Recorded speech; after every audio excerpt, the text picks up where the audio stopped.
Bonjour à tous. Comme toujours, à chaque fois que je parle des voitures électriques, alors qu'elles ne représentent que 2,2% du parc automobile français, il y a une avalanche de messages qui me sont hostiles.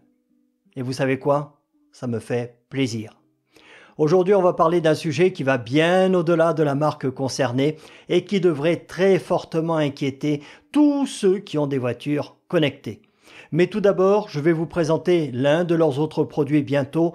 Pensez à voter dans l'onglet communauté pour me dire si je vous fais gagner la boîte GF-Equo 1 ou 2. Et pour ceux qui voudraient en acheter un, afin de soulager leur batterie par grand froid, c'est important pour la préserver, ou pouvoir démarrer en cas de panne de celle-ci. Le lien vers le site de GF-Equo est dans le descriptif. Et n'oubliez pas mon code de réduction qui leur permet aussi de savoir que c'est moi qui vous envoie. Article automobile propre du 10 novembre 2024, écrit par Gauthier Beauté. Ce constructeur chinois de voitures électriques est au bord de la faillite. La Chine, c'est comme l'Europe au début du XXe siècle. En comptant les maisons mères et les différentes marques qu'elle commercialise, ils ont une bonne centaine de marques automobiles et on peut être sûr et certain que dans 10 ans, plus de la moitié auront disparu. Sauf que là, ces autos sont bourrées d'électronique et de software. Et si le constructeur disparaît, ta voiture a 50 000 €. Elle ne vaut plus que 500 balles à la ferraille. Et je ne vous parle même pas de l'obsolescence programmée ou des fins de mise à jour. La semaine dernière, j'ai eu un message de Microsoft m'indiquant qu'à partir de je ne sais plus quel mois de 2025, fini, il n'y aurait plus de mise à jour pour mon Windows 10. Leur voiture à pile, ça m'étonnerait qu'ils leur fassent toujours des mises à jour dans 20 ans. En bas, on nous dit que Neta, j'en ai jamais entendu parler, n'est pas le plus connu des constructeurs chinois puisqu'il n'est pour le moment pas réellement présent en Europe. Il dispose d'un petit showroom à Paris où il teste le terrain mais n'y vend pas de voitures. Et il pourrait ne jamais en vendre. Il ne faut jamais oublier que chez nous, l'automobile, c'est un marché de faible renouvellement, contrairement à l'Inde ou la Chine, où ils sont dans un marché de conquête, avec des taux de premier équipement qui feraient saliver n'importe quel industriel.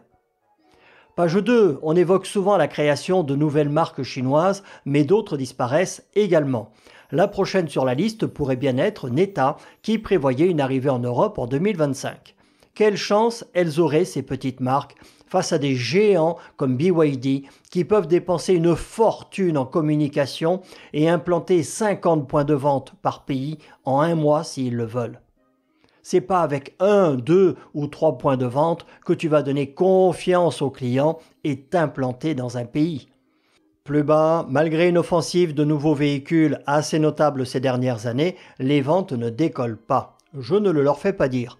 Neta a ainsi présenté coup sur coup les SUV Neta X et Neta L, la berline Neta S et sa version break ainsi que le coupé Neta GT, seul en songeur en Chine. Des véhicules qui combinent un prix raisonnable et un bon niveau technologique maîtrisé en interne. Oui, la GT, elle est jolie et pas très chère, mais bon, faut voir comment ça vieillit, ce que ça donne sur la route, et si c'est pour que le constructeur disparaisse 6 mois après son achat, c'est 25 000 balles foutues à la poubelle. Page 3, la dernière, on nous dit que l'aventure pourrait bien toucher à sa fin pour cette marque lancée en 2018 par la start-up Ozon Auto. C'est ça le problème avec les électriques, n'importe quel informaticien qui dispose d'une petite chaîne d'assemblage peut fabriquer des voitures. On nous dit que le premier indice de la mauvaise santé du constructeur, c'est le fait que son patron a cessé de faire des publications sur les réseaux sociaux depuis près d'un mois. Et les médias chinois se font l'écho d'un arrêt de la production dans leur usine de Tongjiang et des salaires non payés. Et contrairement à ce qu'ils font d'habitude, ils n'ont pas publié leurs chiffres de vente pour le mois d'octobre. Ouais, ça sent un peu le sapin quand même, hein. Pour le moment, il n'y a aucune publication officielle ou décision de justice concernant leur placement sous le régime de la faillite. Néanmoins, l'arrêt de la production et du paiement des salaires avait été le prélude à la disparition d'autres marques. Le lancement de Neta en Europe, qui était prévu en 2025, n'aura donc vraisemblablement pas lieu et la start-up laissera aussi vacante une usine flambant neuve en Thaïlande. Le pire, c'est pas forcément qu'ils disparaissent ces gens-là, mais les dégâts collatéraux qu'ils causent à leurs sous-traitants, aux équipementiers et aux constructeurs historiques. Comme si on n'avait pas déjà assez de problèmes avec la réglementation CAF et l'Europe qui ruine notre industrie et notre économie. L'électromobilité, les normes et leurs multiples taxes iniques et totalement injustifiées ont tué l'automobile qui était notre fleuron industriel. Et c'est pas fini. Les woks et les déconstructeurs de nos 5000 ans d'histoire, ils auront aussi la peau d'Airbus. Vous verrez.